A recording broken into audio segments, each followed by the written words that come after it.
Adakah PH Sabah terlalu berani dalam menuntut autonomi menentukan rakan kerjasama mereka untuk PRN17? Atau adakah ini langkah bijak untuk memperkukuhkan kedudukan politik di Sabah?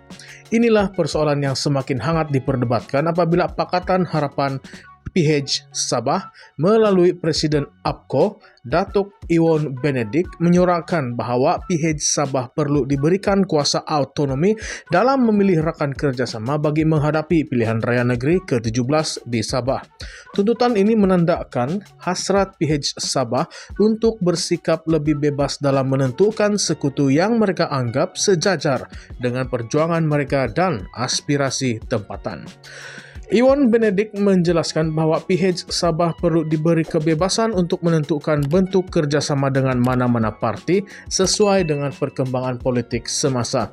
Setakat ini, Majlis Presiden PH sendiri masih belum membuat keputusan rasmi berhubung kerjasama dengan mana-mana parti untuk PRN17 menunjukkan bahawa PH Sabah ingin lebih fleksibel dalam memilih sekutu. Ini bukan sekadar keputusan politik biasa, tetapi juga menunjukkan cita-cita PH Sabah untuk berfungsi dengan lebih mandiri dalam mengimbangi keperluan serta tuntutan politik tempatan dengan agenda nasional. Tuntutan autonomi ini turut dibayangi dengan isu-isu utama yang menjadi dasar perjuangan PH Sabah, antaranya ialah memperjuangkan Perjanjian Malaysia 1963 atau MA63, tuntutan 1/3 bilangan kerusi di Dewan Rakyat, dan hak royalti hasil sebanyak 40%. Isu-isu ini amat dekat di hati rakyat Sabah, dan ini mungkin menjadi sebab utama mengapa PH Sabah lebih berhati-hati dalam memilih rakan sekutu yang benar-benar komited dalam memperjuangkan isu-isu tersebut. Iwan seakan-akan memberi bayangan bahawa kerjasama dengan mana-mana parti yang tidak menyokong sepenuhnya tuntutan ini tidak akan mendapat sokongan daripada PH Sabah. Ini menimbulkan satu persoalan. Adakah tuntutan autonomi ini akan disokong sepenuhnya oleh PH Pusat atau mungkin wujud pertentangan pendapat yang boleh meretakkan hubungan di dalam PH itu sendiri? Di pihak Barisan Nasional, Pengerusi Datuk Seri Dr. Ahmad Zahid Hamidi mendakwa bahawa BN dan PH telah mencapai kesepakatan untuk bekerjasama dalam PRN17. Namun, kenyataan Iwan Benedik seolah-olah menunjukkan pandangan berbeza daripada PH Sabah yang mungkin merasakan belum tiba masa untuk mengesahkan kerjasama tersebut. Ini menimbulkan persoalan. Adakah PH Pusat telah mengambil kira aspirasi dan pandangan PH Sabah sebelum membuat keputusan besar seperti ini, atau adakah ia satu keputusan unilateral daripada PH Pusat? Keadaan ini juga membuka ruang untuk pertikaian sama ada keputusan politik dari semenanjung mampu untuk memenuhi keperluan politik dan realiti tempatan di Sabah. Dalam pada masa yang sama, Ketua Menteri Sabah, Datuk Seri Hajiji Noor yang memimpin Gabungan Rakyat Sabah pula menzahirkan hasrat untuk meneruskan keserasian dengan kerajaan GRS PH Plus yang telah dibentuk sejak awal tahun ini. Keserasian ini dipercayai menjadi sandaran GRS untuk mengukuhkan kedudukan dalam PRN17. Namun, Ketua BN Sabah, Datuk Seri Bung Mokhtar Radin menyatakan kesediaan untuk bekerjasama dengan PH tetapi tegas menolak kerjasama dengan GRS yang dianggapnya tidak menguntungkan BN berdasarkan pengalaman kerjasama sebelum ini. Bung Mokhtar menekankan bahawa kepentingan BN perlu dijaga dan bahawa kerjasama yang tidak membawa faedah kepada BN perlu dielakkan. Tindakan PH Sabah yang menuntut autonomi ini mencetuskan persoalan yang lebih luas. Adakah autonomi ini akan memperkukuhkan kedudukan PH Sabah atau adakah ia akan menimbulkan ketegangan dalam gabungan yang sedia ada, khususnya dengan GRS dan BN?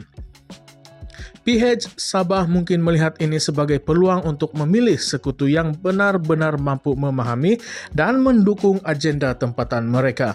Namun, langkah ini juga boleh menjejaskan hubungan PH Sabah dengan rakan-rakan lain dalam gabungan PH dan BN.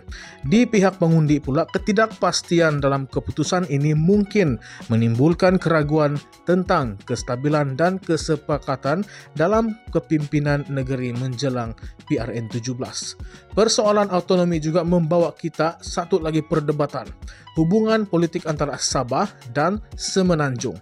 Tuntutan PH Sabah untuk diberi kuasa autonomi dalam menentukan rakan kerjasama mungkin menandakan permulaan kepada autonomi politik yang lebih meluas bagi Sabah dan Sarawak dalam menentukan hala tuju mereka sendiri tanpa terlalu bergantung kepada keputusan parti pusat. Ini adalah langkah penting dalam usaha memperjuangkan hak dan suara Sabah yang sekian lama merasa marginalisasi di peringkat persekutuan. Jika PH Sabah berjaya dalam tuntutan ekonomi ini, adakah ini akan membuka jalan kepada lebih banyak parti-parti di Sabah dan Sarawak untuk mengikuti langkah yang sama dan menuntut lebih banyak kebebasan politik? Ketidaktentuan ini sudah tentu akan menjadi topik hangat dalam PRN 17 yang akan datang.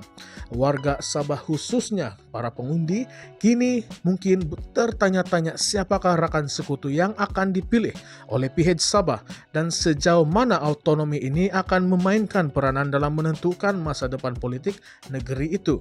Di sebalik tuntutan autonomi, wujudnya kebimbangan sama ada PH Sabah akan dapat mengekalkan kesatuan dalam gabungan sedia ada, atau adakah langkah ini bakal mencetuskan lebih banyak ketegangan dengan sekutu-sekutu politik lain yang mungkin tidak selesa dengan langkah ini. Apakah yang akan berlaku sekiranya PH Sabah memilih untuk tidak bekerja sama dengan BN atau GRS dalam PRN 17? Mungkin ini akan jadi langkah berani yang membawa kepada perubahan besar dalam lanskap politik Sabah. Atau adakah ia hanya strategi politik yang berisiko tinggi?